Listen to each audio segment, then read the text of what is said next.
Sa pagpasok nga po ng Game 3 ng NBA Finals, malinaw na sobrang llamado dito ang New York Knicks laban sa San Antonio Spurs dahil bukod sa hawak nila ang home court advantage, meron rin naman silang napakalaking momentum matapos maipanalo ang Game 1 at Game 2. Kagaya ng inasahan, napakaganda ng umpisa ng Knicks sa Game 3 kung saan ginamit nila dito ang crowd para makuha ang momentum. Ngunit naging kalmado rin naman ang kalaban na San Antonio. Hindi sila nagpa-apekto sa fans ng MSG, lalo na ni si Victor Wembanyama na mas sobrang naging focus sa kanilang play. Dahil dyan nagawa nilang masabayan at malamangan ng Knicks sa Game 3. Sinunod lamang nila ang game plan at pananatilihing focus ang composure. And this time, mas maganda ang nilalaro nila sa depensa kung saan pinagtuunan nila ng pansin ang perimeter defense. Siyempre para mapigilan ang shooting ng Knicks, which is naging epektibo. Pero ang tunay na nagpapanalo sa Spurs ang paglimita nila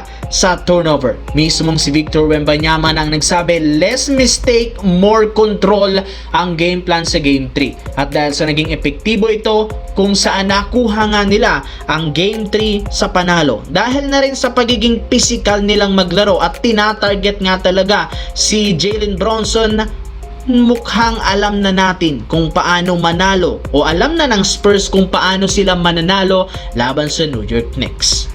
Sa kabilang banda, simula nga po ng mai-trade si Nikola Vucevic sa Boston Celtics nitong nagdaang trade deadline, maraming ang umasa na matutulungan niya ang team para mag-compete sa titulo ngayong taon. Ngunit naging maikli lamang ang kanyang paglalaro sa lineup matapos siyang magtamo ng injury sa kanyang daliri na rason bakit ay ilang linggo siyang hindi nakapaglaro. Sinabayan pa ito ng sobrang nakakadismayang pag-choke sa serye laban sa Philadelphia.